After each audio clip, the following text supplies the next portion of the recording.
Hey, everybody. Welcome to episode 44 of the Wheels to Walking podcast, the podcast with a guy in a wheelchair and a guy not in a wheelchair. What up? We got a new friend today. Yeah, I know we got a new little piece on the set. He's the little swingy boy. I don't know how well you'll be able to see this in the actual video. We'll have to show it off later, but I'm going to hold it up in my hand. Our friend Jerry Diaz, who we met, I've known him from the internet for a while. I knew him from YouTube and I knew him from his Instagram, but then and he's kind of like the OG godfather of like teaching people how to WCMX on YouTube. And we met him at iFly, and then he was also a part of the Life Rolls On skateboard video, and we've just stayed in touch since. He's a part of this group chat I'm a part of,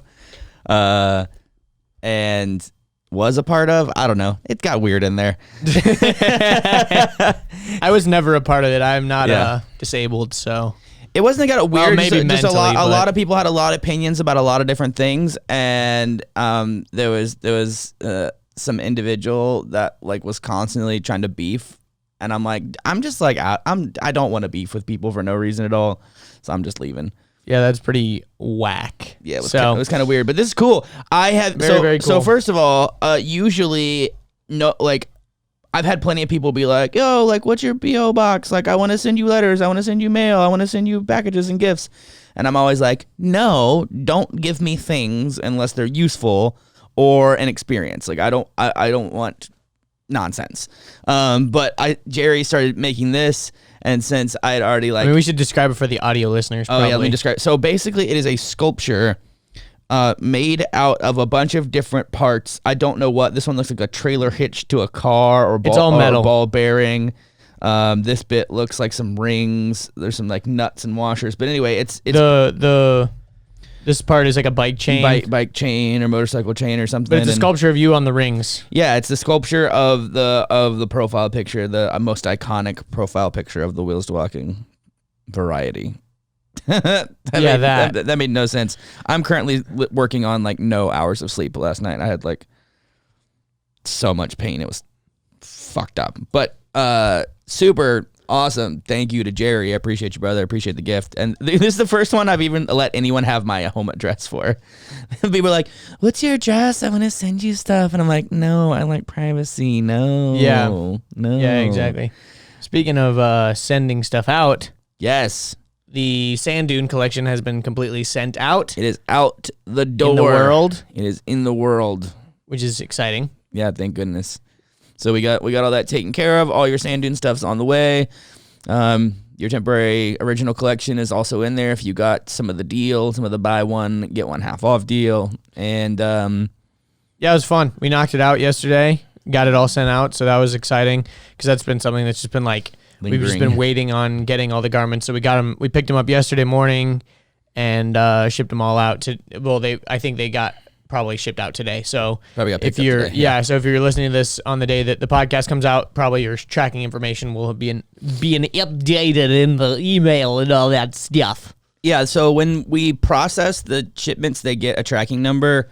But then the tracking number always just says, like, waiting to get dropped off at postal service or whatever until it's actually dropped off at a postal service. Yeah. I feel like there's like a little I hear that beeping noise, yeah. Is it the computer, maybe? I think it is, unfortunately. Oh, it's all good. Whatever. AJ's computer's taking off. You probably won't be able to notice it that much. To do this whole workload of one document and a timestamp. the whole entire workload of one Google Sheet. It's Chrome. Yeah. It's loading Google Chrome, and Google Chrome's just like, give me all of the power of your entire computer to run this Google Docs page. And to turn on the lights of my keyboard. Your keyboard. Your keyboard. The RGB keyboard are lit. But I was so horny. I told him his RGB keyboard was cool. Yeah, and I moaned a little bit. I was so horny, I asked him about his PC build. I was so horny, I asked him to teach me how to skateboard. I was so horny, he asked me how to throw a football. What was the other one that I saw? Oh, there's a bunch of good ones. There's like this TikTok trend. I'll be like, I was so horny, I asked him to show me the engine in his car. Yeah. There's like all these things that people on TikTok were like confessing of like, I was so horny, I asked him what the quarterback does. I was so horny, I watched The Notebook. I mean, yeah.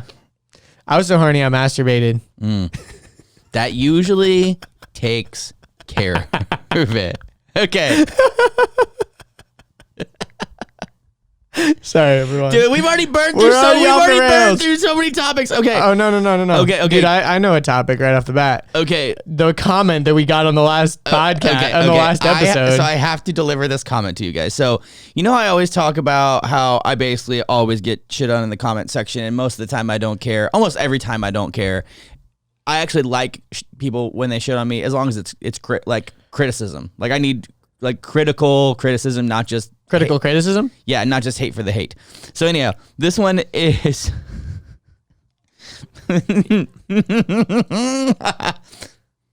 I don't trust him. He talks how to overcome limits, yet he still uses a wheelchair, although he can walk very good. Hypocrisy. In the previous movie, his girlfriend has been pushing him up 5 miles the hills as a donkey. Sorry, he is a pussy, not a badass, and he isn't a gentleman. Sorry, he is a pussy, not a gentleman. But the best part is 2 people gave it the thumbs up. 2 people liked it. That's pretty good. I was going to go like it just to be funny. No, but it is, I mean, I bet that like people liked it because they were like, wow, this guy's such an idiot. This is either a 9-year-old or a 50-year-old or like... Or a 10-year-old, or an 11-year-old, or a 12-year-old, or a 13-year-old, or a 14-year-old. I'm just kidding. Either way, whoever they are, able-bodied or not, they're extremely ableist. Because it's like, they're doing the typical... they're just ignorant. They're doing the typical, you can walk, stop pretending, blah, blah, blah. You're not even independent because your girlfriend's pushing you, blah, blah, blah. I mean... okay. It's so stupid. I mean, because this was on the video that we did last week about mindset. It was how to overcome your limiting beliefs and all that kind of stuff. And it's like beliefs, not how to overcome a broken ass body. Like I never once called it like how to use your mind to fix your broke ass legs. I saw some how to comments, not be paralyzed anymore using your head.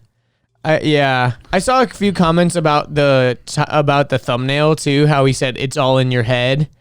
And that was obviously to get people to click. Like, yes. We know that it's not all in your head. Like, if you're paralyzed, like, that's a real physical thing. It's a real, actual physical thing. It's all in your head, bro. You just got to really use your mind to connect your spinal cord back together, bro. Yeah, the 2 real life, like, legitimate limits that I can think of for myself when I first got hurt and for a lot of people with disabilities is their disability itself. It has a lot of permanency to it, and their money, like their poverty, like if they're poor, or if they're like on social security checks, or like they have a financial limit, like they are legitimately limited with their finances. So it's like I'm not.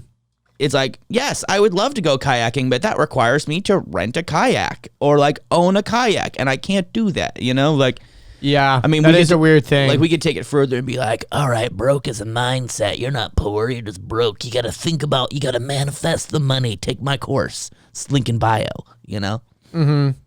No, I mean, it is true. Like, you know, that kind of thing, to an extent, it can be a mindset. You know, you can have the mindset of poverty, or you can have the mindset of wealth, even if you don't necessarily have millions of dollars. You can have like a wealth mindset, but yeah, what's the it only goes so far. It's like scarcity or abundance. Yeah, it's like exactly. The difference between like, yeah, like, you know, people like are always talking about like manifestation and stuff, like money comes to me freely and blah blah blah blah blah. And money is energy and blah blah blah. Yeah, but honestly, there is some truth to that. Like, the reason why it kind of, you know, people are so into that kind of thing is because there is some truth to it. Like, I read this post that my friend, I don't really know this girl that well in real life or anything, but we're friends on Facebook, and her name's Jackie, and she does really well. She's an online entrepreneur, and she was talking about how like she was purchasing a new home, and that was a lot of money, and spending a lot of money on her new office and furniture and all this stuff.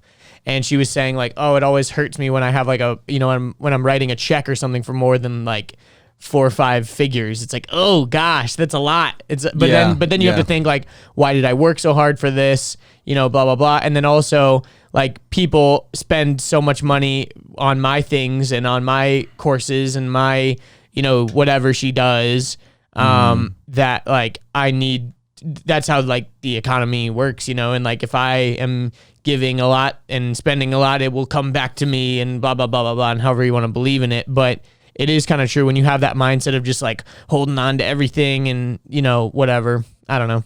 Yeah, it's an interesting mindset. Like I've recently, so I'm not the one to believe in like the woo woo and like the spiritual and like, you know, manifestation and all that crystals and horoscopes and all that nonsense. But one thing I have been really enjoying recently is I don't know what to call it. I guess you would call it manifestation. But it's also, there's psychological science behind it. So, I write down in my notes app what I want, and I get real specific with what I want, like the kind of house, like the kind of relationship, like the kind of business, like, or like the kind of, I mean, everything from like the kind of wheelchair that I want or the kind of like products or services or whatever. I get real specific with it. And then I also like keep that on the front of my mind. I like, you know, say it out loud and I'd be like, or talk to people about it. And then I'd say that's manifestation. Yeah. And then what inevitably inevitably what happens is because my brain knows that I'm looking for it, my brain starts seeing opportunity in places that it never saw opportunities before, and connections, excuse me. You're not excused. That it may have never seen before. And that's something called the R.A.S, the reticular activating system. So the R.A.S is a pattern recognition system that's in our brain. And it was originally evolved as a way to protect us, to alert us. Like when we were like cavemen, when we would walk to one particular field that we would always go walk to hunt, if something on the path was different or if there's a different sound or a different noise, it would alert us, bling, and we'd go, oh God, what's different about this? But the best example I have is like if you've ever owned a car, like when you're shopping for a car and you're like, ooh, I want that car. I've never seen any one of those drive around on the road before. And then as soon as you buy one, you see them everywhere. Or you buy a new shirt, you're at the store, you're like, oh, that shirt's cool, dude. I've never seen anyone wear that shirt before. And then you buy it, and then all of a sudden you see it everywhere. That same psychological hack can work in your mind because, like, I'm dead set, for example, on, you know, a wheels to walking wheelchair. Like, that's gonna happen. Like, I refuse to stop until I get a wheels to walking wheelchair, and it's gonna be a dope wheelchair, and it's gonna be wheelchair for everyone, but not just for me, and it's gonna be awesome. And I also have that same mindset towards, like, you know, eventually maybe an adaptive clothing line, or like my own bags or my own catheters or my own wheels or my own accessories or whatever. But that's just in the professional world. But, you know, whatever I kind of like say I want, and then Sick. Just spilled water on myself. You know, like write down what I want and say what I want. It gives me the opportunities to then see those things that I would have never seen before. I agree. I definitely agree with you. And I think also it's not just praying and wishing and waiting. You have to take actual action, but it's just a way to like, yeah, well, there's like kind of let your brain know, be like, hey brain, I'm looking for this. You yeah, know? well, there's like a saying that's like, God helps those who help themselves. You know, it's like you gotta you can pray and wish and hope all you want, but you gotta like actually do something about it. And I think, like, for example, one thing that is like a real life example for me is like when I started my podcast back in the day. It was like me taking the first steps of doing something. People are like stoked to jump on to the train that's already moving. Like, you know, I think we've talked about the example before. Dude. No one wants to start their own thing. They want to wait till they see someone around them start something and then jump on board. Yeah. They want to hook onto that train and be like, let's fucking, come on, let's do big stuff, bro. And it's like, because they've already done all the hard work, you know? Exactly. Yeah, but it's also, like, for example, like that guy, Charlie Rocket, you know, like we talked about him before on the podcast, I think. And he was one of those guys that he had already done a lot of cool things in his career, but then he took a big shift and he was just really, you know, I'm on a winning streak, and he was trying to get on every podcast and do all these things. And he was just setting his intentions very publicly. And because he was doing that, yeah, it kind of made him look like a little bit of a jackass, but like people were hyped to like jump on because they could see the real passion that he had for things. And I think that's like what happens with Wheels to Walking. That's what happened with my podcast. That's what happens with any kind of project, is like you've got to put yourself out there and do something. And obviously it has to be some level of good. Like it has to be decent. It has to be somewhat proven. Yeah, but the person has to have some type of track record. Kind of, but not necessarily really. Like you just have to like go out there and people are psyched, whatever you want to say. They're stoked to support you. Because like we've brought up this example before on the podcast. Like if you're on the side of the road and you're, waving down people trying to get them to help you push your car or whatever, no one's going to stop. But if you're sitting there pushing the car by yourself, people are going to go, oh my gosh, that guy needs help. Like if you're already trying to do it, people are going to stop and help you try to push your car. Yeah. And maybe you'll get a few people. But if you're just up your hood and you wave, like, hey, someone stop and help me. No one's gonna. But if you start pushing your own car, even if you have nowhere to go, people will pull over and be like, why are you pushing all by yourself? Like, let's go. Exactly. So it's that same kind of mindset where if you start something, people are more likely to jump on. But in the same sense of like attracting certain things, I think, even you just like talking about it on the podcast, people are like, oh, Richard really wants to have this Wheels to Walking wheelchair. Like, oh, that's cool. Like, maybe we haven't brought that up as many times, or maybe that's the first time someone's heard that or whatever. And so the more and more people hear it, the more they're looking for those opportunities too. Like you said, with like pattern recognition and things like that, you start to realize things that you didn't realize before, and things like that. It's just a vision, man. Like I am a person who likes clarity and order and organization and planning and vision, because that's just like what's required of me as a disabled person. I think, when someone actually messaged me today and like, hey, I'm writing a paper for high school or something, and she was like, you talk a lot about how disabled people are good in the workforce. Like, what are some examples of what you like would make us good in the workforce? And those things, it's about planning, it's about organization, it's about effective systems, it's about communication, empathy. Like there's a lot of like really cool things that we just have to do on our own anyway. We have to figure out on our own anyway. But I don't know where I was going with this, but the idea of no, it makes sense. And like you were kind of talking about writing down goals and all that kind of stuff. Yes, thank you. And how like having like a poverty versus like abundance mindset and things like that. R.A.S. Yeah, and the R.A.S. One thing that reminded me of the R.A.S. recently that I was listening to, I can't remember what podcast I was listening to, but they were talking about, I think it was on Rogan. They were talking about why when people puke, other people start puking around them. Like, how you get that weird... It's the same thing with yawning. It's like the reason why yawning is contagious is the same psychology as why puking is contagious. Well, they were saying with puking, the reason why is like if you see someone puking, you have the urge to puke because like in that, caveman times or whatever, when we evolved this thing, it was because like probably if someone around you had eaten something bad, you also had eaten that bad thing, so you needed to puke. What would the yawning correlation be? Similar thing. So yawning is when your brain is oxygen deprived and it like needs a boost of oxygen. But oh, really? The psychology behind it, I think, has to do with like something. It's very reptilian. It's like core. It has to do with like drowning. Like if you see someone take a huge breath, your brain goes, oh shit, maybe there's not going to be air in a few minutes. Like I need to take a huge breath too. So you just yawn. Like your yawn is a very like huge inhale. It's a refresh oxygenation of your brain. So when you but a yawn is an exhale. It's like, I mean, I would say my yawns are inhale. Maybe it'd be like, oh yeah, you're right. It is an inhale. Yeah, it's a little bit of both. Yeah, yeah. You do the exhale afterwards. Yeah, so everyone's in their cars yawning. Yeah, it's this big like boost of it's a protective thing. It's amazing what the human brain is. Like I feel like being a human isn't as complicated as people think once you figure out like the things you do that are out of your control that like evolution has programmed you to do.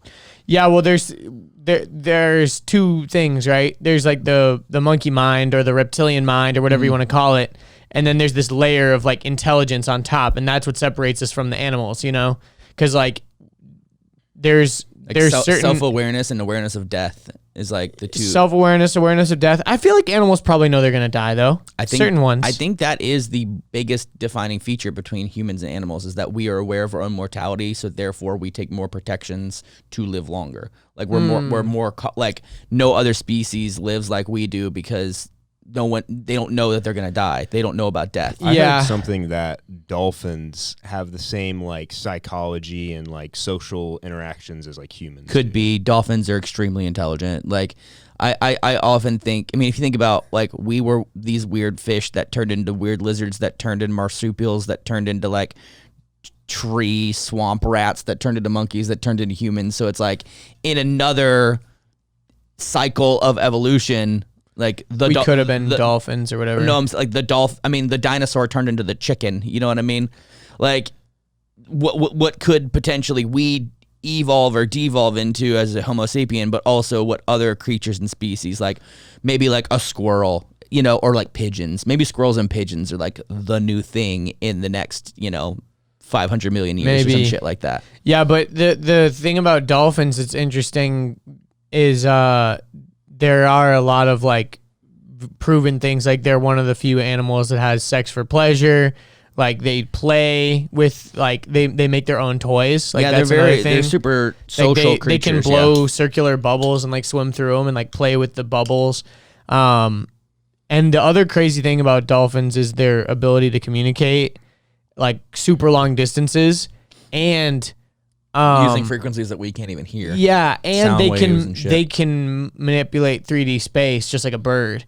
Like if you think about it, they are basically flying in their own universe. Yeah, because if you really think about it, water and air are on opposite sides of the spectrum. Like we can't survive in the water, they can't survive in the air. In the same way that we like dive into the water and come back up, they dive into the air and go back down. Exactly. Yeah. So it's like really crazy to think about how they can reverse world. Literally, like they are. Their sky is our water, and our water is their sky. It'll be nice to see if the dolphins. So again, another thing that makes humans is our dexterity, our hands, and then because we have the ability, so we can manipulate our environment. Well, it first started with us making tools, and then it started with our ability to use our hands, and then we could start like observing our environment, and then we went from quadrupedal to bipedal, and then we started using tools to manipulate our environment. So consciousness kind of grew at the same time. We stopped requiring the use of our hands, and then we started building tools to manipulate the world around us. And it's like dolphins don't have hands or the ability to manipulate the world around them, but a lot of people argue that like dolphins are way more intelligent than humans. They just don't have the tools to manipulate their environment. And we value certain things. Like we value certain aspects of our reality that like animals don't necessarily value, so we view ourselves as being like more intelligent because we value whatever, but it's like that's only true because of how our brains are wired. And it's super weird to think about the fact that like, I mean, this is even trippier to think about, but just the idea that your perception of everything is just what your brain is like telling it. And the fact that since we're all humans, our brains are all kind of telling us similar things, or so we think. But like, I don't really know that table is there except for the fact that my eyes are seeing reflections of light that are coming back. But there's so many other different wavelengths of things. You could touch it, Yeah. But it's weird to think like your eyes are just sensing wavelengths of things. And there's other wavelengths of things that are happening all around us, that our human bodies have not evolved to be able to sense. Microwave, infrared. Yeah, and that's the weird thing about like 5G and all this stuff that people are worried about, because like once you get up to a certain amount of because it's all like frequencies, right?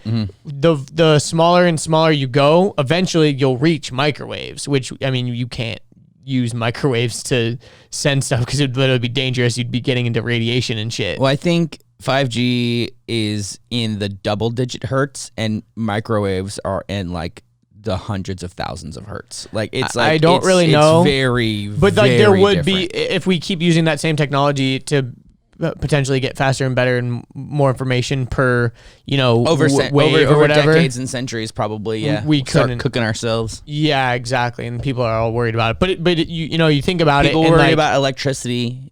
Yeah, but what I mean? that like it's a weird thing to think about everything. because like heat sensing cameras are real because heat is like a frequency, right? Yeah. But like our brains don't have that sense. Like our eyes can't sense that wavelength, but we sense light or whatever. Like it's such a weird thing. And then, dude, perception is reality, but it's your personal perception. It's so weird. Yeah, apparently Elon. There was an article I saw recently that said he's doing a Neuralink demo this week. Not happening. No way. I don't know. If he does do it, it's going to be just as of a shit show as the Cybertruck. Like whatever he releases and demonstrates is going to be compared to what actually comes out. I mean, do you think the Cybertruck's going to be shit compared to what they showed on the stage? It has to, due to a lot of like regulations with like how it's built. It has to be smaller. Yeah, it definitely won't be bulletproof glass too. Like there's a lot of it didn't have mirrors. Like the angle of the front was too aggressive. In Europe, you're allowed to not have mirrors. Oh, cool. You're allowed to have cameras. Neat. Yeah, I want that. I just think it'll turn out the same way. There's a Honda car that's really dope. The same way that the Supra turned out. Like what we got versus what was delivered. Granted, what was delivered has grown on me, but the concept that we saw was like, ooh, I want that bad. And the one that was delivered, we were like, but that's Toyota. I mean, like, but they had to concept to reality is always very, very, very different. Oh yeah, for sure. I know. I'm just saying that they're doing a Neuralink demo this week. I'd like to see what happens. Yeah, I think from the pictures that I saw, it's like it's not implanted in their skin yet. It's like a thing that like sits behind your ear or something. Yeah. That was another moment where we talked in unison. Dude, remember last week when we did that? We're synced up. Last week I also realized that we did that because we were reading the same message. Yes, but it was still really funny. That is a fact. But speaking of all that kind of stuff and like being human and all this weirdness, I was listening to this podcast where this lady was talking about the title of the podcast was how money is becoming social media.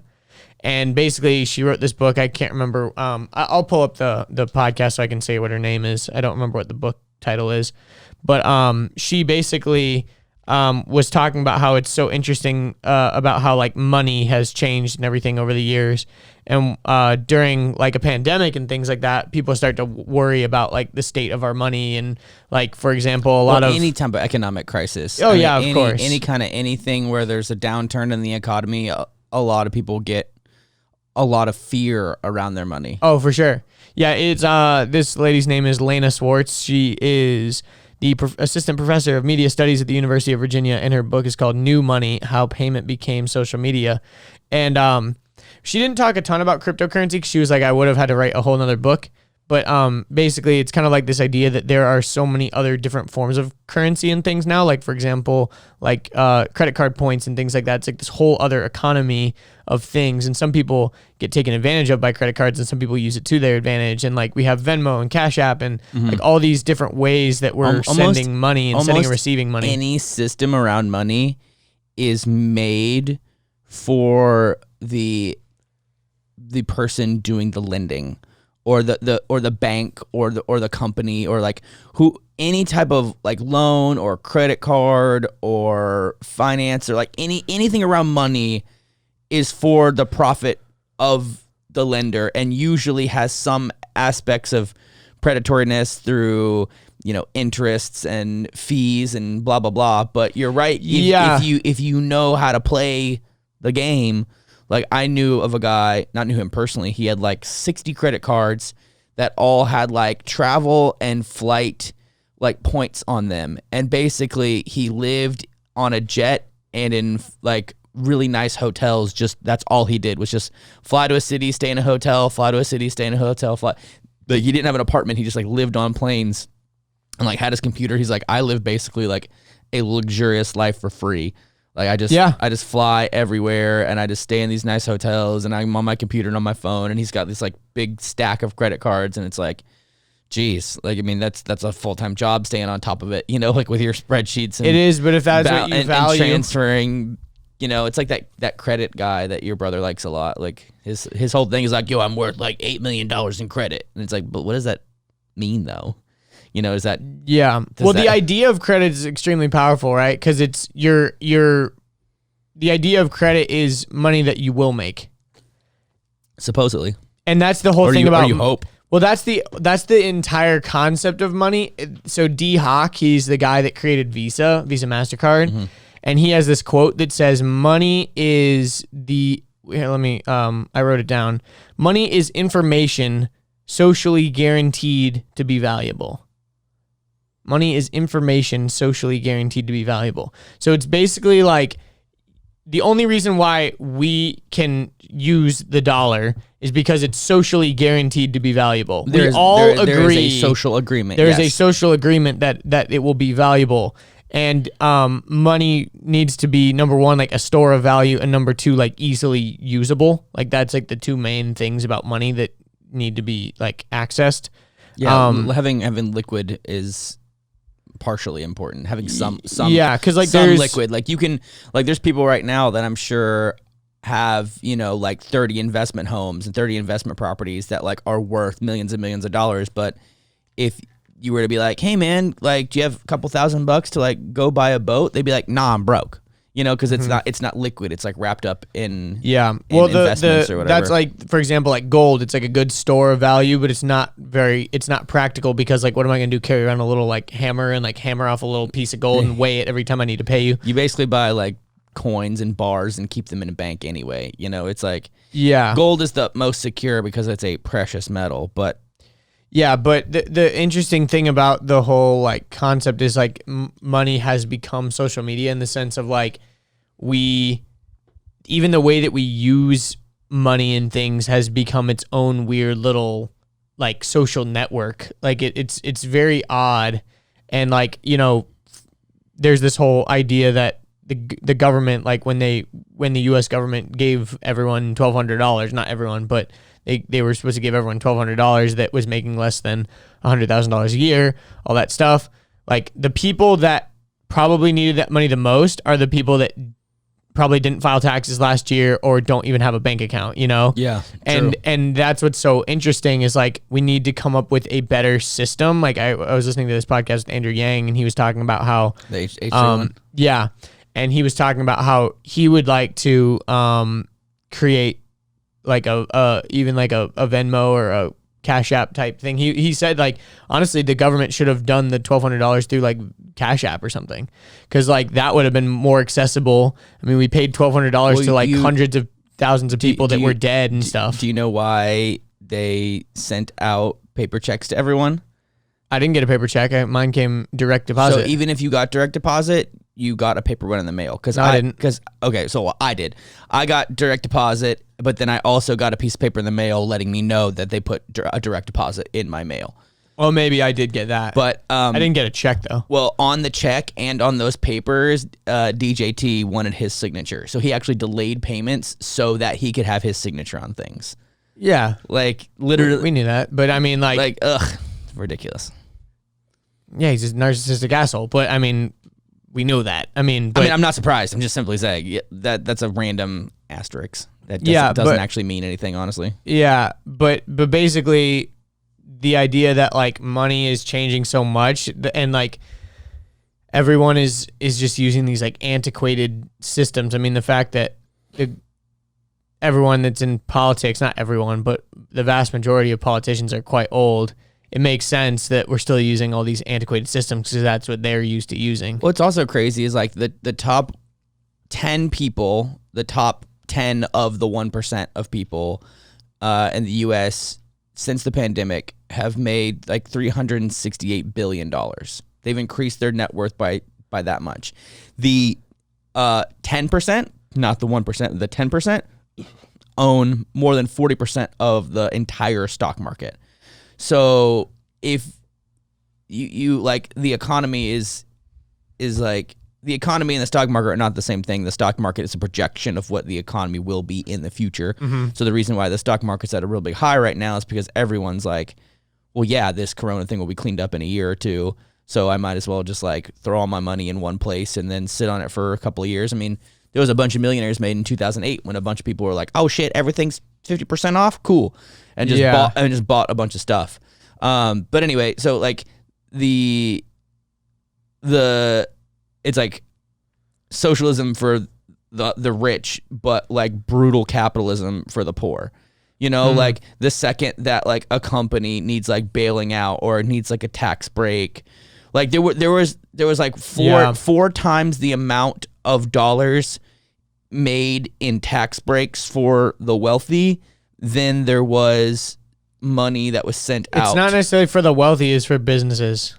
Well, wealthy people own businesses, like exactly, but that's the thing. It's not to individuals. It's to these like the government views these businesses as like cornerstone like things in our economy, and if those things go down, then that would be more detrimental than them giving them the money. So that's why they do it. I mean, I'm not saying it's right. I'm just saying that it's not.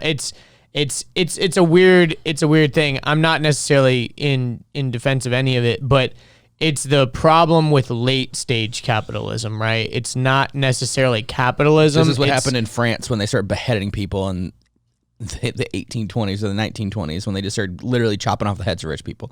Yeah, exactly. And it's this weird thing with late stage capitalism, and I think the answer to it is,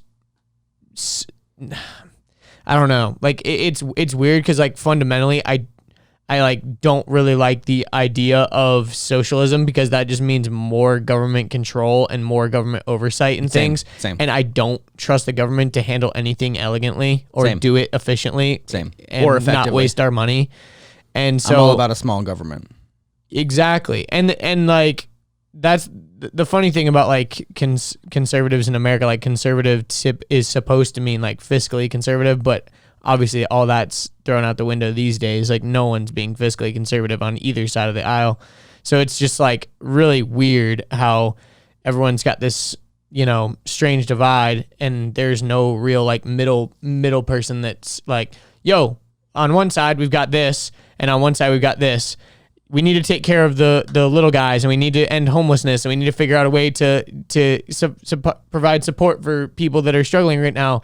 But at the same time, we don't need to be saying we like fuck the rich and kill all billionaires. Like obviously there's a reason. I don't believe that at all. I know, and I think that those are like sometimes the same people. Those 10 people probably own like hundreds and hundreds of companies that are incredibly important to 100% to everything that we do. And I'm not saying like off with their heads. Like I'm not saying that at all, but I am saying that there is an issue with the fact that like 90% of people have to split 60% of the wealth in the US, and 10 people have, what's the answer? Multiple trillions of dollars. Dude, I don't know. I don't have answers. I'm just saying like it's an issue. It's kind of like I strive to be as big and as dope and as awesome as those people up there. Like I go for that, and I think capitalism also allows for innovation. I mean, granted, things are very expensive, but we've got innovation. That's a lot of the argument that people have about like the healthcare system here in America. They're like, oh, it's so expensive. And it's like, yeah, but we're incredibly innovative and have like a lot of the best technologies because we spend so much money in order to create all these things. It's like you could go to a different country and get 50-year-old technology and 50-year-old medicine that hasn't been changed or developed, and it'll probably work. I don't know if that's a real argument, because there's a lot of medical tourism for those reasons. Like people go to the Middle East, go to Dubai, go to South Korea because the shit is state of the art and it's super cheap. Because I haven't deeply researched this enough to argue this topic, but I just we have the best. The reason why it's expensive is because we have the best doctors, we have the best technology. We always win. Everyone else is going to be losing so much, they're going to be tired of losing. Tired of winning. The best medicine. We're gonna be tired of winning. We have so much good medicine here. Is my name Schmitchard Schmump right now? No, you're I don't know. Couldn't think of anything good. You're not orange enough. Yeah, not orange enough. Did you see that picture of him where he has the orange under his collar? No, I'm not surprised. It was after that rally where like they expected there to be like 1 million people, and it was like all the TikTok super kids that protested. And it was after that rally, and he looks all sad, and his collar has like orange, self tanner like all inside the collar of it. And it's like, yeah, dude, no one's that orange in real life. It surprises me that no one's come out and like explained his whole like makeup routine and hair routine. He probably has that all under wraps. He definitely has a hair and makeup routine. Oh, 100%. He literally was complaining about like shower water pressure the other day. Jeez. I can't, when you turn on the water and it's not very good pressure and you can't scrub your hair very well. PewDiePie brought up a thing the other day. He's like, no matter how much money you have, it's an annoying thing is when you turn on the hot water and it's not always immediately hot. Like you got to wait for it to get hot. He's like, what the heck? Like I have the best, I can afford like the best of everything, and like that's one thing that like still annoys the shit out of me. Bro, I just got hit with the wicked case of that I got appease. So go for it. How about you guys do AJ Cam right now? Oh snap. AJ. All right, so for this week, guys, AJ, what are you rocking?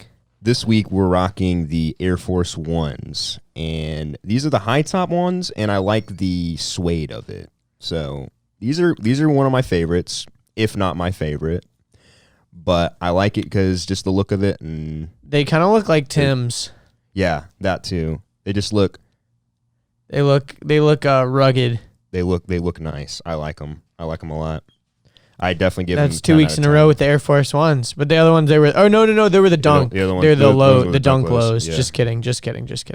For whatever reason, I thought that they were Air Force Ones, but yeah, dude, I don't have a pair of Air Force Ones. I've been thinking about getting a pair, but I don't know. I'm on that Stan Smith grind. I like those shoes a lot. They're like the comfiest shoes to me. Your Instagram stories definitely show that you like those shoes a lot. Yeah. Yeah, on my Instagram stories recently, I was showing my shoes because I basically wear two kinds of shoes, Nike Flyknits, and my favorite are the Lunar Flyknit ones, but they don't make them anymore, and they're pretty hard to get. If you want them brand new, that you're gonna pay stupid amounts. But I love Nike Flyknit, and but not the Lunar Lawn, dude. Isn't Lunar Lawn the one? No, not just kidding. Sorry, I love Lunar Lawn. What's the kind that has the little air bubbles in the bottom that's like the vapor Flyknits? You know what I'm talking about? I have no clue, dude. They suck. They look. I'm gonna look it up. What it's called? Vapor Flyknits. Is that what you said? The Vapor Max, dude. The Vapor Max. Oh, you know what I'm talking about? The bottoms, they look so stupid. I hate those shoes. Sorry to anyone if you wear them, but oh yeah, these are kind of those things. Oh yeah, dude, my brother. They're so ugly. Loves those, and I don't. They're not comfortable either. Like I've tried them on. He got fake ones too. Oh god, because they're expensive. No, but yeah, I'm all about the Stan Smiths for my like. You can dress them up, you can dress them down. I rock them a lot. I've worn them for years. They're so comfortable. I've walked literally hundreds of miles in my Stan Smiths, and then my athletic shoes. I love the Nike Flyknits. They're my all-time faves. But like people, if you like Google like Nike Flyknit, like there's a bunch of just like ass pairs of Flyknit shoes because they just turned them into like everything. But you gotta get the cool ones, the OG ones. These ones are actually some of my favorites too. These ones came out in like 2014 or something. And you have like 7 pairs of those? Yeah, I have like 7 or 8 pairs of them. Wow. But I'm not sharing any for your shoe collection because mine's the same. Richard, how many pairs of shoes do you have? These. And I got a pair of dirty white ones that I wore all year last year. Those ones are getting kind of gnar. You're not living up to the name, Richard. You're not a hype beast anymore. Never was, honestly. Richard was never a hype beast. You did have those red, what were those? Bruh, okay, y'all want to hear something funny? When I first got clean, I didn't know who I was, and I was having like a lot of like identity crises. One of my identity crises that I went through was something I went through when I was using. I thought I was like a gangster because I was like hanging out with like black dudes that like rapped and shit, and I thought I was so cool. And so I would wear like jeans, like a white tee, like a fitted cap, and like some loud ass sneakers. Like I love LeBrons. Like, so I remember I used to just like go buy these, like I had like purple ones, blue ones, red ones, green ones, pink ones. I had these like, I like the soldiers. I was like, I'm gonna get them soldiers. The LeBron soldiers. Yeah, you did have a pair of those. Yeah, so I had that, and then I have like jeans and like a fitted white tee, like a crispy white tee that like if one stain got on it, I'd throw it away. And then I had like a fitted flat bill like Kansas City Royals hat, and I'm about to confess something. When I was using, I had a grill too. I even had a fucking grill, dead ass. I had a bottom grill, and no way, dude. What color was it? Silver. It was silver. Did it have any like gems in it or anything? It was just on the K9s. It had some cross etching to make it sparkle a little bit. But listen, so get this. How much did you pay for it? Like $60. It was. Oh my God. So I had to get this. I had a grill. I had like the fitted cap. I had like the white tee, the jeans, the sneakers, and I was like, driving for Lyft, and like I would also like stay up all night and I would dip. I'd have like some snus in my mouth with my grill. Like it was bad, dude. I'd eat like Gobstoppers and Skittles and beef jerky and Mountain Dew. Holy and like shit. Like I was. Were you skinny or were you fat? Oh, tragically skinny. I was like emaciated. Oh wow. You looked like Jesse Pinkman and he was all strung out. Yeah. That's a good example. Yeah. Because you kind of do look like him a little bit. Like the bald head, the like sunken in eyes, the like shaky, tweaky instability or whatever. But I remember once I got clean, I still didn't have like any identity with, and I was like, yo, I'm still gonna like wear all these and I did it for like a year or two. And I remember I was like, here's the problem. The type of chicks that like sneakers are not the type of chicks that I like. So 100%. Like I like sneaker chicks are just not the kind of bitches I fuck with. You know what I mean? Like, so like all the wrong type of girls will be like, hey, what's up? Nice shoes, dude. I'd be like, dude, you're not, I don't like you, you know?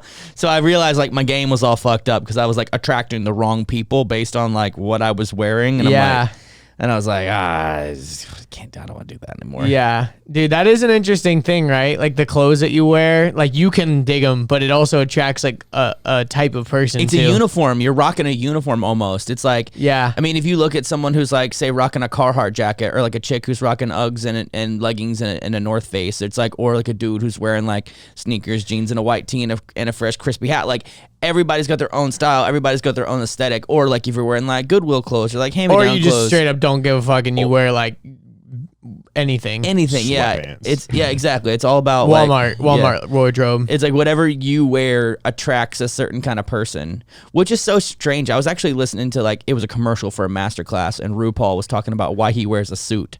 And one of the reasons he said was that it's already built into the psychology of the world that if a guy wears a suit, he's a professional businessman who should be respected. And like, even if you're not a professional businessman that should be respected, if you're wearing a suit, people will treat you as such. Here's the thing, my friend Ryan McGinn, I've brought him up a few times on this podcast. The fashion channel guy, yeah. Yeah, he doesn't do it anymore. He does other stuff now. Right now, he's doing a lot of content around TikTok, which is interesting. But he always talked about he always talked about dressing one level above everyone else. So it's like, if you're because for example, I went to one of his conferences and this dude showed up wearing a suit, and like it was pretty well tailored. It wasn't like the nicest suit. It didn't look like that. It looked good on him, but it didn't look like, God damn, that dude's dapper. You know what I mean? Mm-hmm. And he asked him, he kind of called him out, and he was like, why did you wear a suit? And he's like, well, you know, blah blah blah blah, and similar reasons.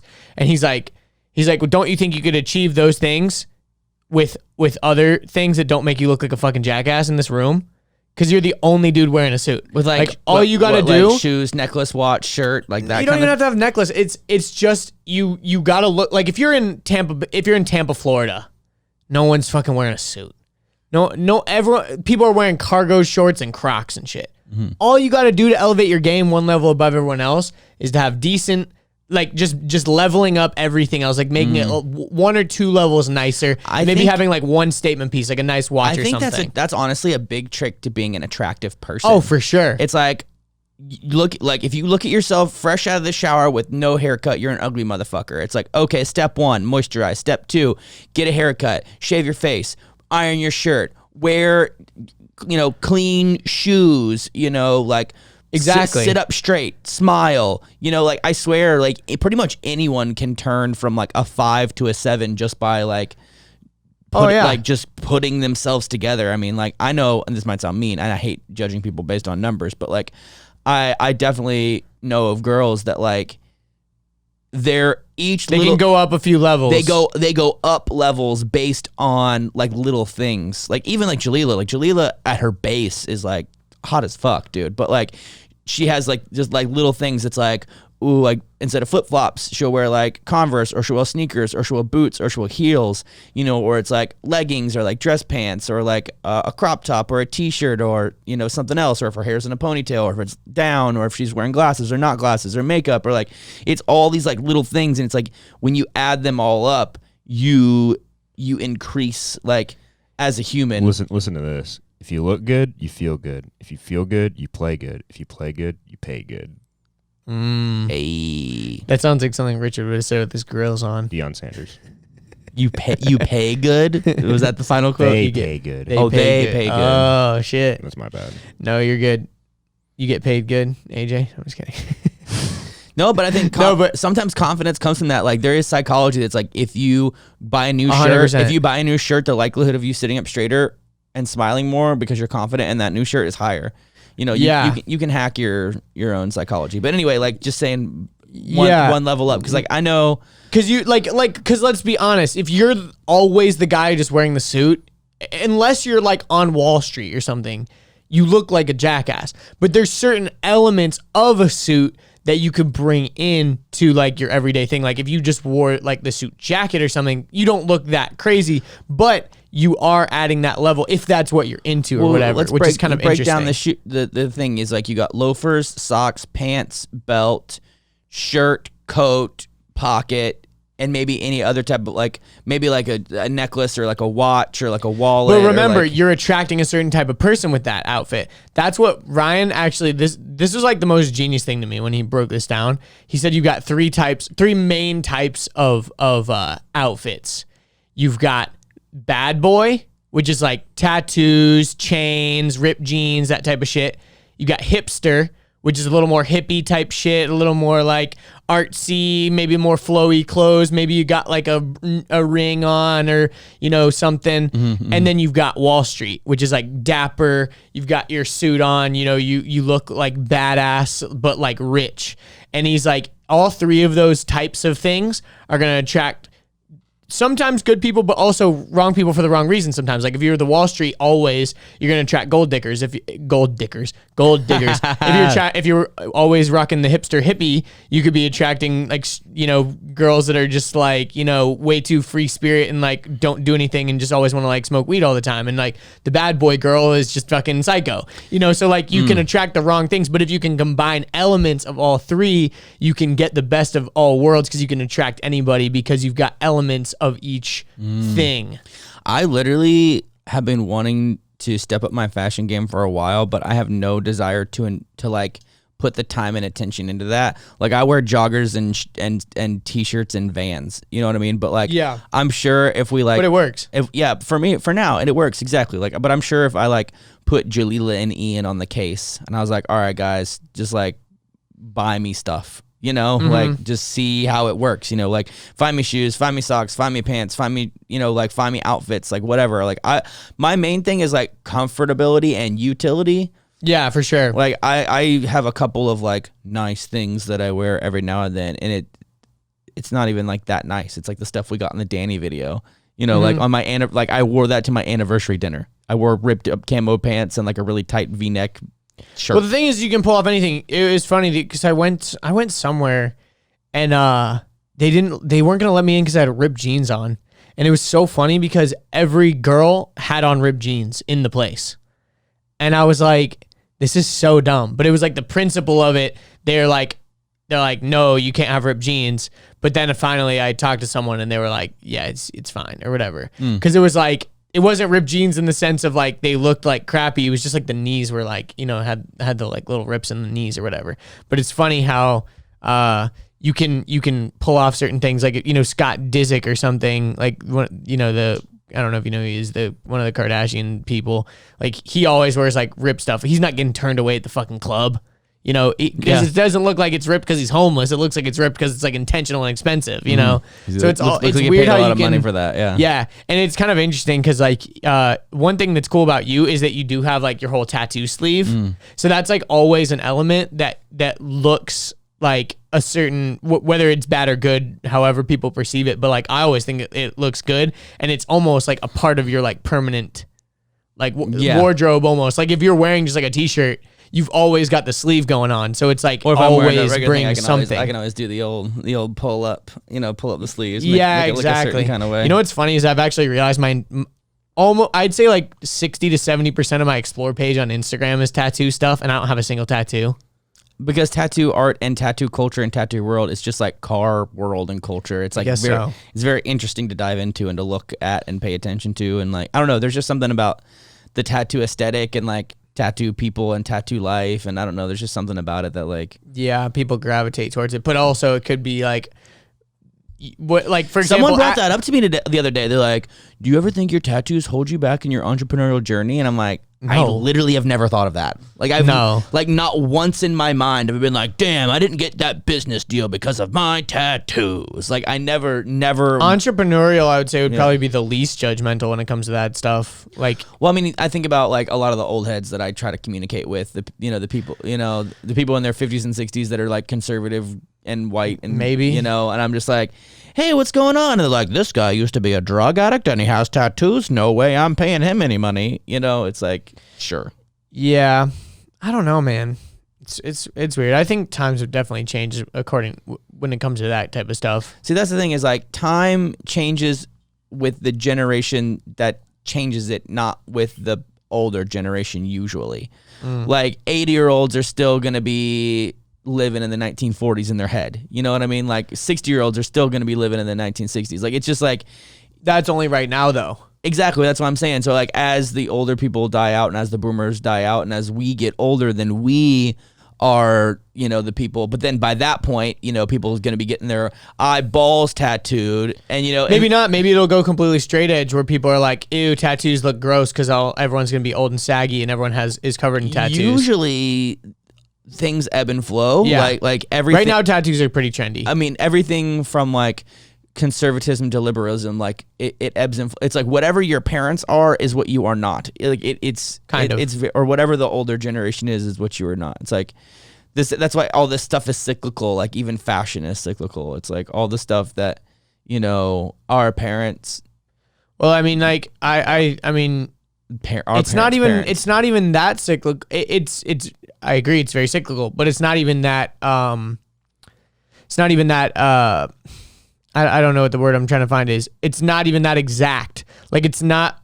True. Like for example, if you just look back 10 years ago, fashion is drastically different than it is now. It's not even like what my parents wore as a kid is now trendy again. Like it's like what was trendy like 15 years ago is trendy again. Well, I think about high-rise jeans. Skip. Like 10 years ago or even 15 years ago, high-rise jeans were considered mom jeans. Now they are like the standard. Like every girl wears high-rise jeans. Like you will rarely see someone wearing a low-rise anything.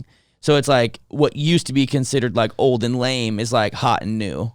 Yeah. I mean, I also think about like shorts on guys, like, basketball players used to wear like the shortest shorts, and then all of a sudden it was like super long. Longer and longer. Now I feel like it's kind of like mid-length. Or how about like color blocking? Like remember like when suits and like and like how the like pocket is a color and a sleeve is a color. That's back.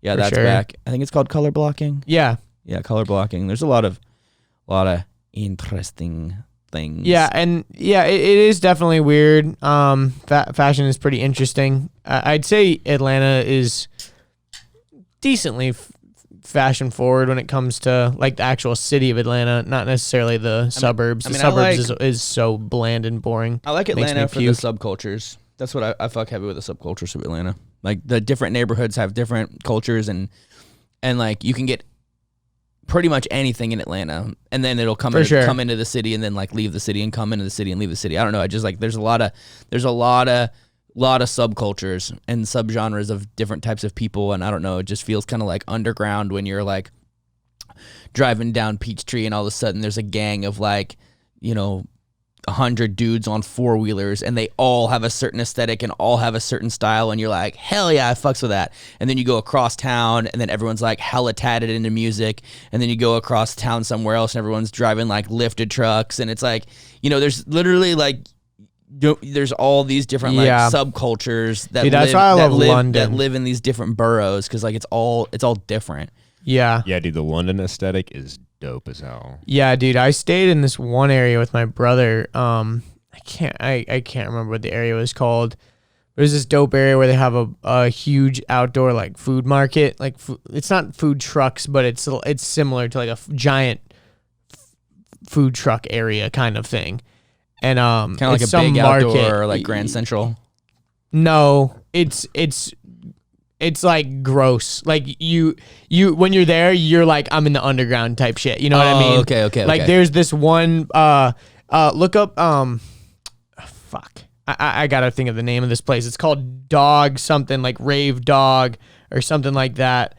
And it's like this crazy store that when you go to like a music festival and you're like, where the fuck did someone buy that outfit? It'd be like one of those type places. It's kind of like Cyberdog. Yes. Okay. It's in Camden Town is the area that I was talking about. Is it kind of like Junkman's Daughter when you go there and you're like, what the fuck is all this shit? I don't know what Junkman's Daughter is. It's in Lil 5 Points, and it's like a very eclectic like store where you buy a whole bunch of things that you're like, how are all of these things collected into one particular place?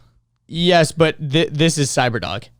It's literally like cyberpunk. That's really nice store. No, it's sick. And the whole underground part, like they've got all these sick sculptures. Like look at this. It's like literally like a robot girl like interfacing with like this other like rave chick or something. Yeah, it's a fucking cool store. And the whole underground part of it, it's like multiple levels deep. Like you start off on the ground floor and you keep going down and down and down. And like the lowest level of it is like a whole like sex area. Like they've got all these crazy ass like alien dildos and like dungeon shit and like stuff to tie you up and like latex full body suits and just crazy shit. Like it's a cool ass store, but that's like the type of store that would work in that area. Like it's just like a crazy area, and people with all kinds of like the people that work there are like they look like androgynous like weirdos. Like their eyebrows are shaved off and they've got like piercings on their bridge of their nose and contacts like and tattoos. It's like those type of people that are like, I want to be a sexless robot, like Marilyn Manson type thing. People with obvious past. Dude, I love a good fucked up person. Like, see, that's the thing that like that's why I kind of feel like for example, like someone with like, I was looking at this girl on Instagram. She had all these tattoos and like a bunch of them were like numbers and stuff. And I'm like, if I don't even know what I would get. Like she had like 411 or something. It was like a time.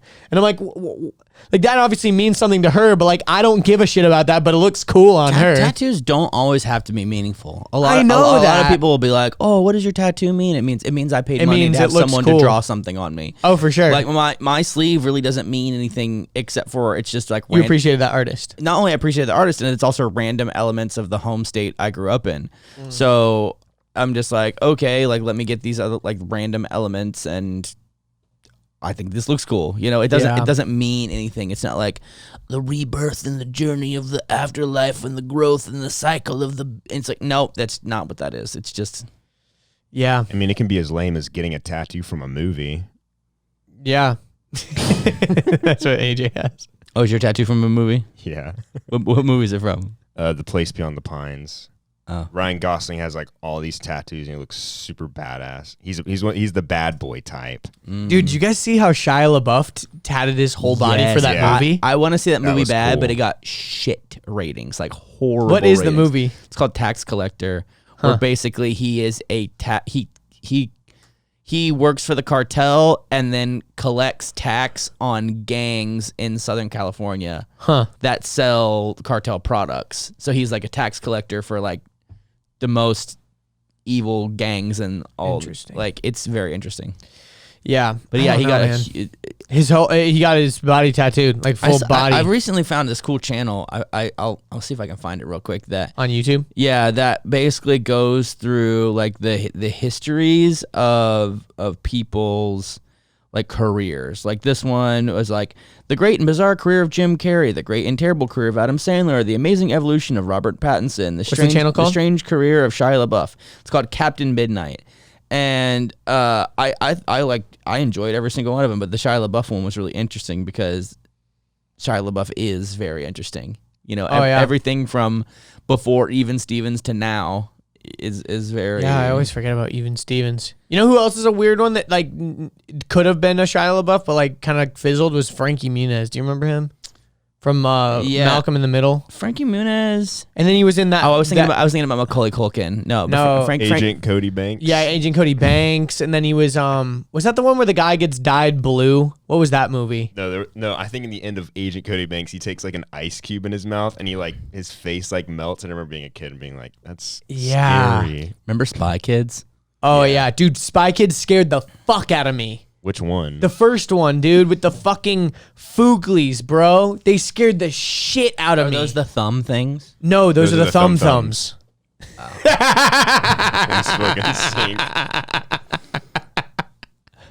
Bruh. Hey, the bro. thumbs scared me too, but not nearly as bad. Ah! Stop! Stop it! Stop! No, the thumbs scared me, but not nearly as bad as the Fooglies, bro. The Fooglies scared the shit out of me. I gotta look this up. What the hell is the Dude, Foogly? when I was younger, I thought they looked like cereal. They do kind of look like cereal. It was Floop's Fooglies, and Floop was those things are terrifying. The purple things? Yeah, they're, oh my God, I can't even look at it, bro. Dude, that is scary creepy as fuck. Dude. You know who? Dude, we gotta make a clip about this. They're making an SOS. Dude, the creepiest part of the movie is the SOS. Yeah, they were going, like, Floop is a madman, help us, save us. Floop is a madman, help us, save us. And it was played in reverse.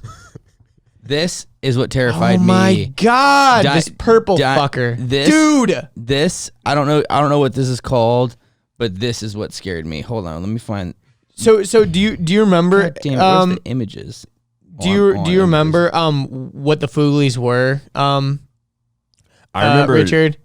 No, I didn't really watch those kind of movies. So Floop, the bad guy, like captured these people and turned them into fucking Fooglies for his like TV show or whatever, wasn't it? Yeah, because I remember the kid like really liked the TV show. Dude, we should watch that movie. This thing scares the shit out of me. Oh, what movie was that from? I don't know, but I saw it one time at a friend's house and it gave me nightmares. It was from the movie The Dinosaurs. Yeah, it's Baby Sinclair. It's Baby Sinclair, show AJ. It's like this baby. Little that's baby like dinosaur looking thing. Fucking scary. It's pretty scary. That's scary as hell. Yeah, and it like talked and shit. Yeah, but dude, it was so messed up. Oh yeah, and this guy. Dude, this guy scared the fuck out of me. The guy that had the 4 heads. Dude. And they all like talked and stuff. It's Tony Shalhoub. That's Monk. Yeah, it's Monk. That is Monk. Dude, I loved that show. Did you also watch Psych? Yes. Psych and Monk were great. It was a guy I worked at Apple with. He was a homeschool dude who was a little strange, but he was always obsessed with Psych. That's weird. Dude, oh my gosh. Dude, Spy Kids is freaky as hell. Oh my God. Yeah. But you know what's funny is during the whole Call Her Daddy stuff, they were like making allusions to like the trail, and the trail was basically that they were gonna leave Barstool, but then they like didn't.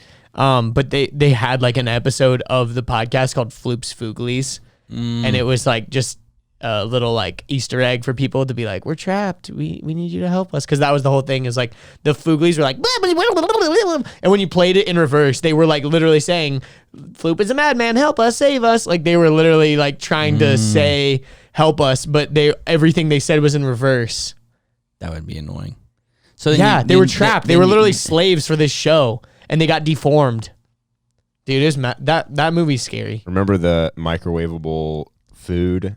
Yes. I always wished that was real. Where the food they would like, press, they would put in like the little card in the microwave, and then it's like That's a full McDonald's meal. I'm like, damn, that would be My awesome. friend Sarah. I remember watching that in the Back to the Future movies. Like whenever I'd see like technologies that they have in the Back to the Future movies, I'd be like, I want like that. the Air Mags. My friend Sarah, she posted on Facebook the other day and was like, it was like a picture of the Spy Kids microwave where like could like make any food or whatever. She goes, I think about this way more often than I'd like to admit. She's like, my fat ass thinks about this every goddamn day.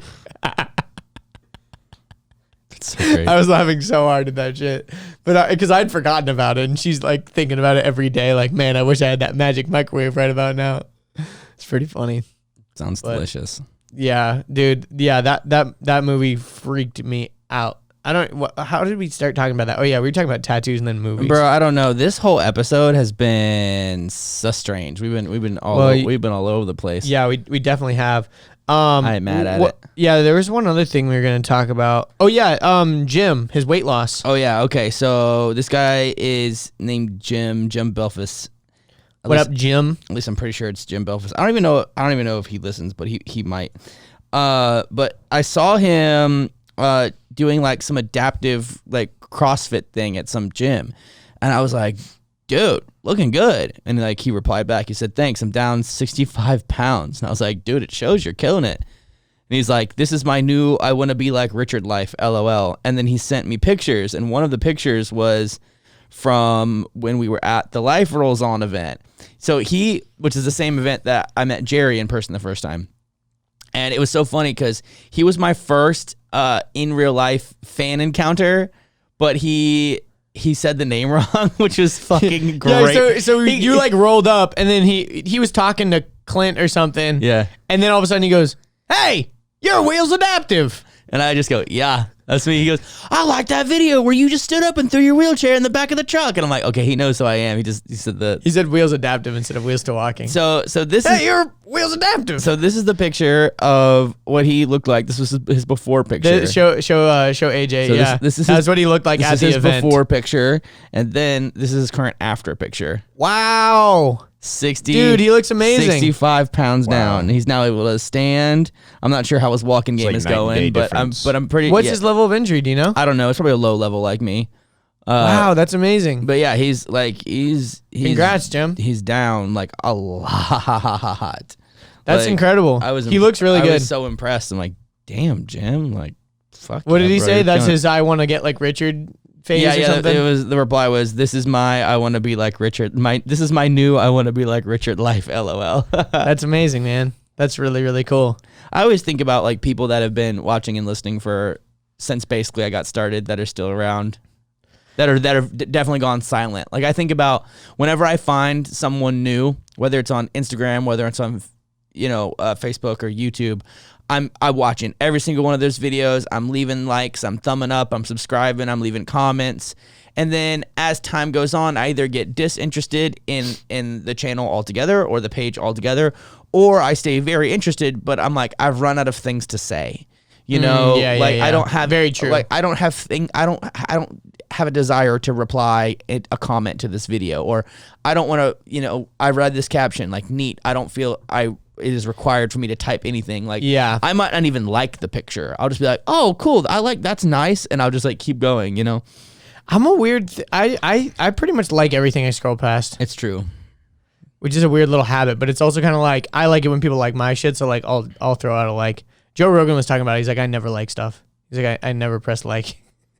It's pretty funny. But dude, it's really funny that we were talking about the other night when oh god, what how did we even get started on I remember. Okay, so you were just talking about how like, oh yeah, even people following from the beginning of Wheels to Walking. So the other night you did something, we were hanging out on the balcony and you did something silly and I was like, oh, you could put that on your resume. And then you were like, you, me, and Jalila. Yeah, I don't remember. And you said something about like, you're like, dude, I don't even have a resume. Like, I haven't written a resume in so long. Blah blah blah blah. And I was like, yeah. I mean, I was surprised. I said like, yeah, you didn't even have a resume. I was like, to be honest, when you first applied for the job of Wheels to Walking, I didn't think you'd get it. And we were just dying laughing about that. Like even Jalila was like in stitches, like falling. Because it was basically the idea that Richard like applied for the position of Wheels to Walking, and I was like, yeah, I mean, because I was like, yeah, I mean, the last time you wrote a resume was when you applied for Wheels to Walking, and then I was like, to be honest, I didn't even think you'd get it. And then the icing on the cake was like, but I mean, in the end, I had to hire you. You're like, because you are Wheels to Walking. Like, there's no one else. I was looking. It's you. I mean, we looked through a lot of applications, and I mean, you were exactly what we were looking for. The guy. It was so funny. Like in the moment, we were just dying laughing because it was hilarious. It was so funny. You literally go, I gotta go write that down, and like I literally went and wrote it down because it was so funny. I was afraid I was gonna forget it, but I do that often where I need to start. So one of the things I do to like turn my mind and my brain off is like get away from my technology, put my computer away, put my phone away. Maybe I'll listen to like music or whatever on the laptop, but like just being away from my phone. But one of the things is like I am a very forgetful person who has lots of ideas. So I always like to have my phone around so I can put little quick things in my notes app or like put things on Trello or whatever. I always like to, because I know when I feel like I learned this from Joe Rogan. It's like when you have an idea, stop everything you're doing immediately and write it down. Oh, because you're gonna forget it. You just know that you will never remember it. Like immediately go, oh, I gotta write that down now. So I think what I maybe need to do is start carrying like a little moleskin or something. Like what are you from the 90s? Just no, write it in your phone. But I'm saying I want to be away from my phone. That's the whole thing. I want to plug my phone up at like 9 o'clock and throw it in a drawer, and then I just want to listen to music and hang out by myself and read, or maybe watch YouTube videos, or like, or FaceTime someone, or like, I don't know. I just want to be away from my phone. I want to be disconnected from technology, and then I feel you. But there's also something nice about having a good little notepad that makes you want to write good things in it. Like, because if you're just like, I'll write it down on like a scrap piece of paper or whatever, it just becomes your scrap piece of paper that you'll write anything down. But if you like buy like a really cool, nice journal, you're not just going to write like bullshit in it or like a grocery list. You're going to wait until you have something like good to write in it. That's actually an interesting thing. Yeah, because I've seen a lot of creative people, a lot of artists, a lot of individuals that do things creatively in a lot of different mediums usually always carry some type of little moleskin or like some sketchbook or something. That's, I don't know. I believe a lot in the technology, but I don't know anyone that carries one, but well, I mean, I'm thinking back to like when I was in art school and even people when phones weren't that good. Sure. Yeah.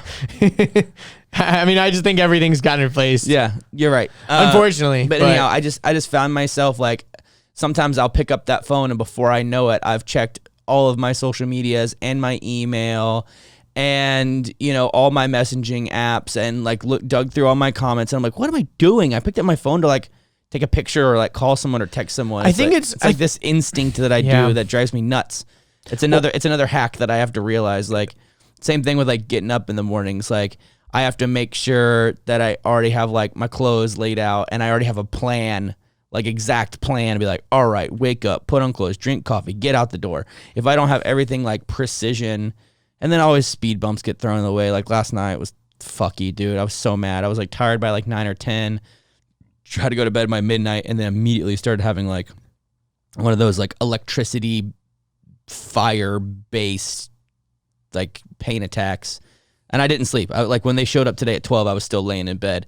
I mean, I laid in bed with my eyes closed for hours and hours and hours and hours and hours, just constantly like twitching and spazzing and like, I don't know, just pain. So unfair sometimes, dude. I just don't fuck with it. But anyway, I you guys got here and I was like, okay, cool. I guess gotta like do something. To like drink a coffee and like eat some ham or, and like put on my clothes and like, I gotta get going. I can't just like quit life or quit the day. You think it's the weather? Dude, I don't know. That's the thing that's so frustrating. Is the weather was shitty yesterday. I have so many different types of pain, and each individual pain has so many different types of triggers that I don't even know what sets it off sometimes. Like I don't know how to fix it. Like it's frustrating as hell. Like it's so fucking frustrating sometimes when I'm like, I don't know what set this off, so I don't know how to prevent it next time, and I don't know how to remedy it. and I've pulled out like all the tricks. Like I've got a ton of tricks, and I pulled out like all the tricks, and like still nothing works. And I'm like, just fuck me, I guess. You know, like, and the only way it wasn't hurting if I was in my chair. I was in my chair, but like being in my chair, I can't go to sleep unless I like lean. Maybe I probably could have like done something like this where I like lean on the table and be like, yeah. Like I'm sure I could have pulled it off, but like it's like weird. like an old in like school sleeping on those desks. Yeah. Like, those naps hit different. Yeah, I don't know. I just Thumbs up, 7-Up. Yeah, thumbs up, 7-Up. Yeah. You know why they played thumbs up, 7-Up? Why? Usually they play it the first day is to see who's a cheater. That's kind of funny. They see who they need to keep. Or to see who has integrity. That's it. Yeah, exactly. See who has integrity, who doesn't, who's more likely to sneak and cheat, so they can keep their eyes on him for the rest of the semester. That's whatever. pretty smart. Yeah, they're like, all right, let's play thumbs up, 7-Up, and then the people. We always played that when the power went out for whatever reason at my school. Your power go out pretty regularly at your school? Not really, but like sometimes it would. Do you remember that? Or am I just tripping? Maybe we just turned off the lights and I thought the power, like in my brain, I'm like, oh, we played it because the power went out. I mean, I remember. And Yo, you know what? speaking we of did power because going out. Well, I don't know, because sometimes like those backup lights were there, so there was like still. Yeah. It's not like it was pitch Yeah, black. exactly. So I feel like that was the thing. I think that's what it was, because there was like a couple lights. Oh, we can't really do anything, so let's play. And there was always that one like horse girl that was like, let's play Heads Up 7-Up. Horse girls. If a horse, let's do homework. If a horse girl, let's do homework, guys. If a horse girl and a car guy have a baby, everyone's fucked. What do you get? I don't know. Just think about it. Travel. Okay. Dude, I saw this meme the other day. It was like a diagram of like a horse-drawn carriage, and it was like, you know, whenever that was a thing, and then there was a picture below it. There was like present 2020, present day, The or horse whatever. in the back. And the horse is in the back of the truck. And it was like horses outsmarted us because they were the ones dragging us, and now we're the ones dragging them in our cars. It's like +1. It's like, nice job, horses. Yeah. Played us well. Well played, horses. Yo, Pretty funny. Speaking of power going out and travel, Oh yeah, we're going to Houston. We're going to the middle of a hurricane. We're going to the middle of a double hurricane. We're going to Houston, and this will be our. Dude, I got flashbacks from the time I had to be in that hurricane shelter. Oh, with your grandpa or whatever, right? Yeah. So the hurricane supposedly is going to hit tomorrow. Well, today by listening to Wednesday. and the then podcast comes out Thursday. It depends yeah. on how fucked up Houston gets, but it doesn't look like it's going to get fucked up too bad. Houston always gets. We're going to fucked up. Houston, and hopefully it doesn't get too fucked up. We're staying in like a high rise, so hopefully that should be good. But the people we're going to see, they might get. Yeah, they that'd might be get so damaged. bad. It'd be so bad. That'd be so bad. Yeah. Hopefully, just kidding. I was gonna say something. No, but hopefully none of their houses fucking I don't know get damaged. I saw someone. It's like that would suck. Someone was like, it was a tweet. It was like, I ain't evacuating shit H-Town till I drown.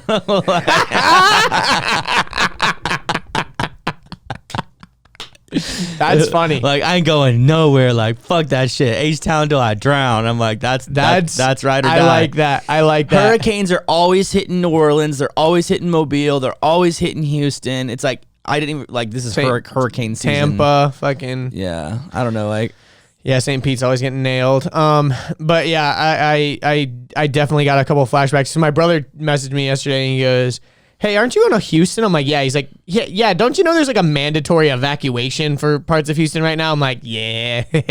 Like, it's supposed to be gone by the time we're there, but we'll see. It's East Houston, which is where we're going. We're like, oh shit, yeah, one of the places. Yeah, I was thinking, this is totally not podcast related, but I figured out in my laying awake at night all night how we can do the, like, what angle, like how we can do the FPV video. Oh, okay, cool. Like we got some really dope videos.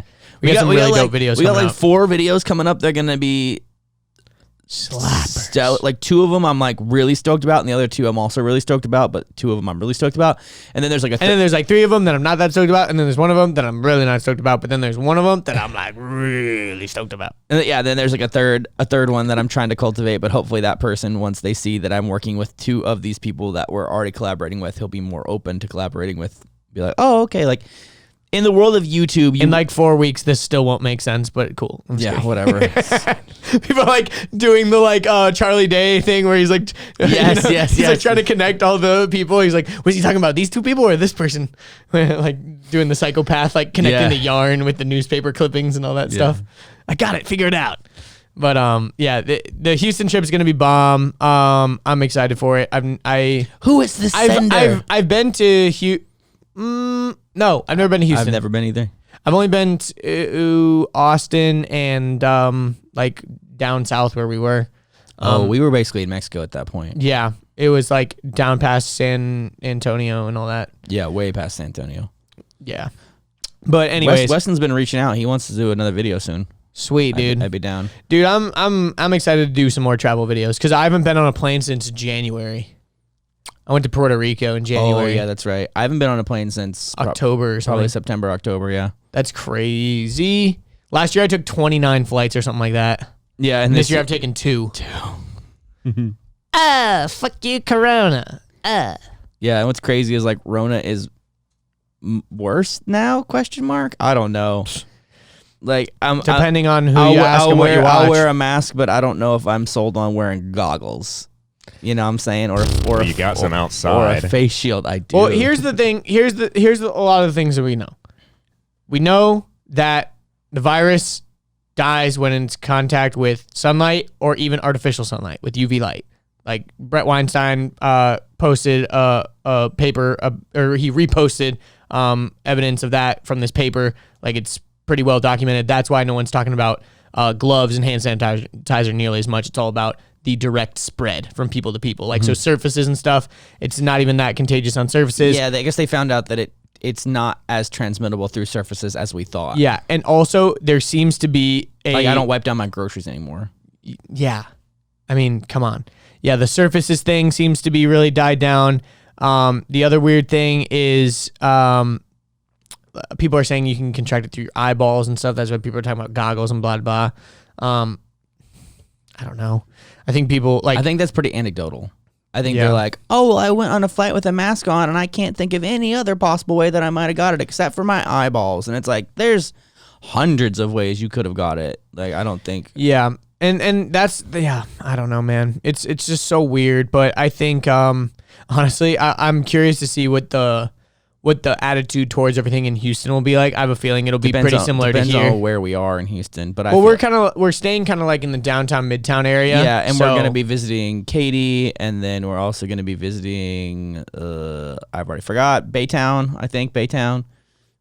Katie's an area. Yeah. I was like, who's Katy? We're gonna go visit like Brent lives in I'm Katy. Like Katie's not someone that I knew. Pitt lives in Baytown / hold on, I'm gonna. Bringing this up in 1 second. Crosby. Good old Crosby. Yeah, Bing and Crosby. But yeah, it's gonna be cool. I'm stoked. Texas is fun. Hopefully it's not too hot, but it probably will be. Maybe not with maybe the hurricane will calm everything down.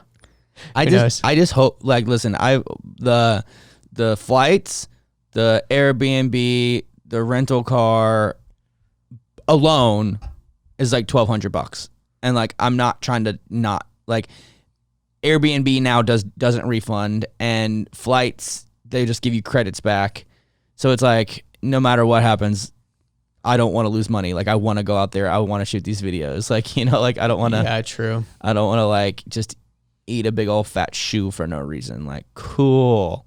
I'll give you a big old fat shoe to eat. I hear a horn. Me too. Is that in the... I don't think you can hear it in the podcast, but there is definitely someone's car alarm going off outside. I don't think I can hear it in the headphones. So annoying. But, oh well. Dude, you know what's funny about car alarms? I've never seen anyone go, oh, the car alarm's going off. Call the police. Someone's car's getting broken into. My first reaction is, hey, turn that fucking thing off. Yeah. Not...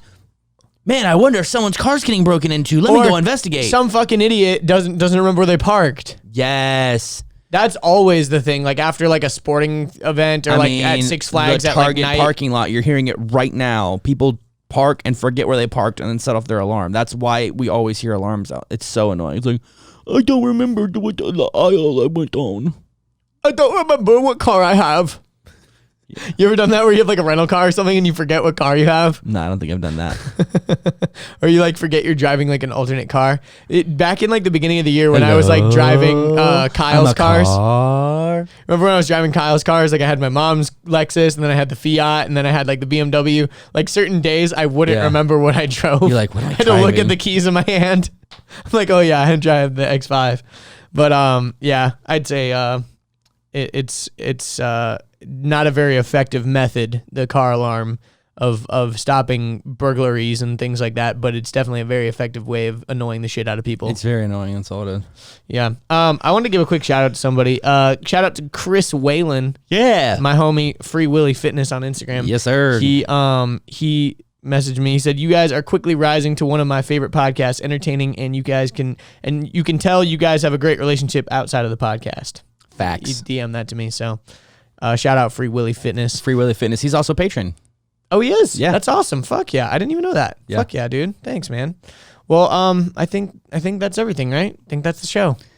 Yeah. I wish I had more energy. So if I was kind of like boring today, sorry, but I think I'm decently fine. If you made it all the way through, I'm sure it was fine. Follow Follow us on places. I